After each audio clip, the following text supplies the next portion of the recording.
The adaptation of flight is one of the most fascinating stories in evolution because it encapsulates why we find it so interesting. The idea that selective pressures would force an animal into having no option but to fly. The first animals to conquer flight were insects, and they were unrivaled in this ability for almost 100 million years. But during the Triassic, the first ever vertebrates evolved to take to the skies, the pterosaurs. As most of you will know, pterosaurs are not dinosaurs, but they are thought to be very closely related. They are archosaurs, which is a group of reptiles containing dinosaurs and crocodiles, and diverged from the dinosaur lineage fairly shortly before they became true dinosaurs.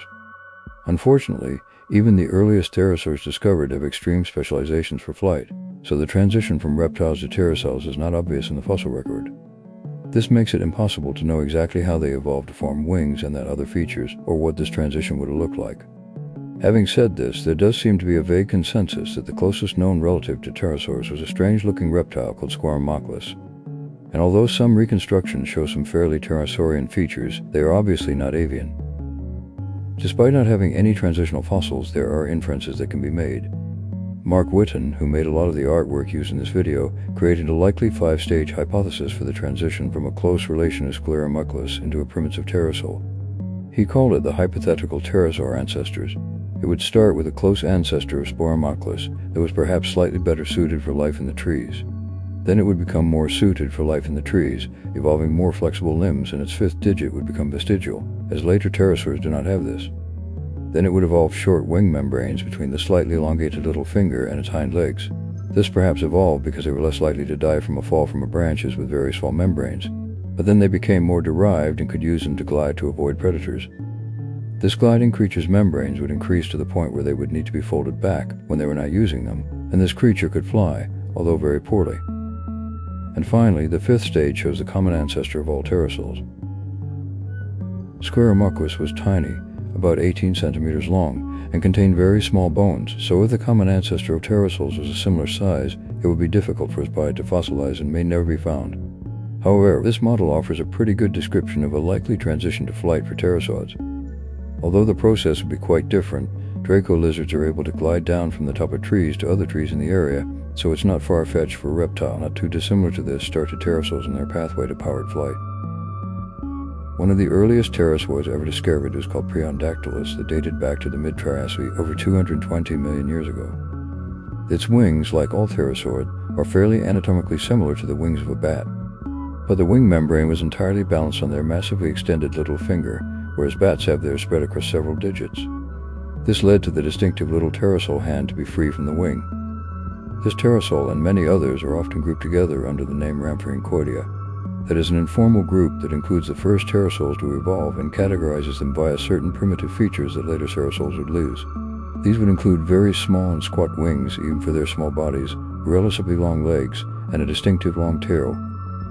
Another fellow and more famous Rhamphorhynchoid was Dimorphodon, that lived in the early Jurassic and exemplifies these traits as well. Dimorphodon were thought to be clumsy flyers. The pterosaurs were adapting to be masters of the skies.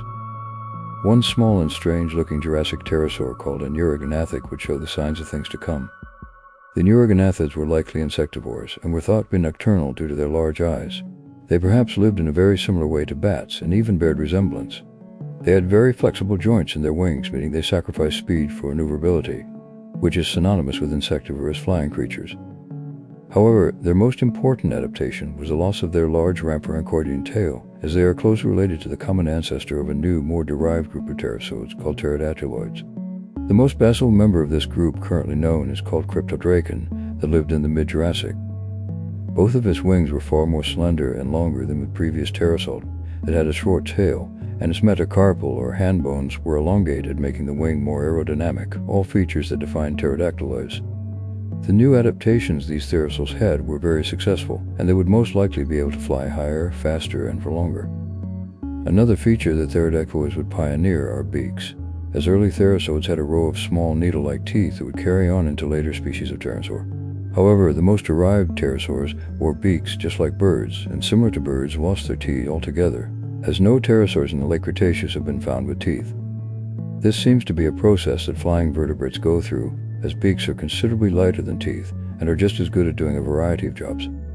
One of the most famous beaked pterosaurs and one of the most famous prehistoric creatures in general was Pteranodon, that was very large with a 6-meter long wingspan. It would have stalked the inland ocean that used to exist in North America, as it is very well known that it regularly fed on fish. The fossil records of pterosaurs reveal a very rich ecological history with the oceans and lakes. And one very peculiar animal, called pterosaurs, had 1,000 bristle-like modified teeth that were used for filter feeding, similar to modern-day flamingos. There is also evidence that prehistoric sharks fed on pterosaurs, as there is a pterosaur wing with bite marks on it, likely belonging to a shark. It is also very well known that pterosaurs were eaten by theropod dinosaurs, most compelling with the pterosaur that was found with a spinosaur tooth embedded in its spine. Their synonymy with the ocean is quite fitting, as when the first pterosaur fossils were found, it was proposed that they were ocean-going animals. This conclusion was reached to explain what their unusually long front limbs were used for, assuming that they may have propelled themselves through the water with them, but later it was realized that they were wings. Pterodactyloids also reached massive sizes during the Cretaceous. Already mentioned, pteranodons were very large, but wingspans of up to 6 meters wearing ray. The most monstrous of all the pterosaurs was Quetzalcoatlus, with a 10-meter-long wingspan rivaling a small aircraft, and it was also tall enough to look a giraffe in the eye. But how did these animals fly, and why haven't birds got this big? These pterosaurs had hollow bones, and in large pterosaurs the outer wall of the bone was very thin, meaning these animals would have been very light for their body size. This doesn't answer the question of why birds haven't reached pterosaur sizes, as they too possess this feature. The large pterosaurs like Quetzalcoatlus are thought to have been no heavier than 250 kilos. And although this may be reaching the limits of as large as flying animals can possibly reach, they almost certainly did fly. These large pterosaurs weren't quickly transitioning between flight and land like small birds, but only flew when they needed to, and when they got in the air they were flying for long distances.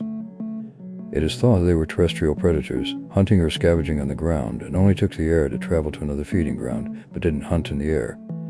They probably lived similar to how storks live today.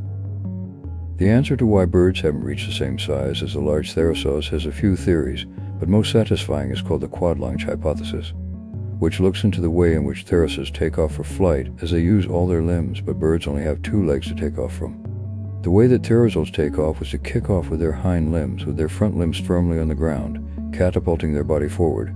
Once their body is airborne, they release their wings and start to fly. This method of takeoff would have been far more efficient than the 2-limb takeoff that birds are stuck with, and Quetzalcoatlus could have been 3 to 5 times heavier than the largest flying birds that ever lived. Pterosaurs completely died out along with the non-avian dinosaurs 65 million years ago. However, if they didn't, birds wouldn't have diversified as much and go on to fill nearly all their niches, from insect eaters to fish eaters. Some of them even reaching massive sizes like Pelagornis or Argentavis, but nothing flying would ever reach these sizes again.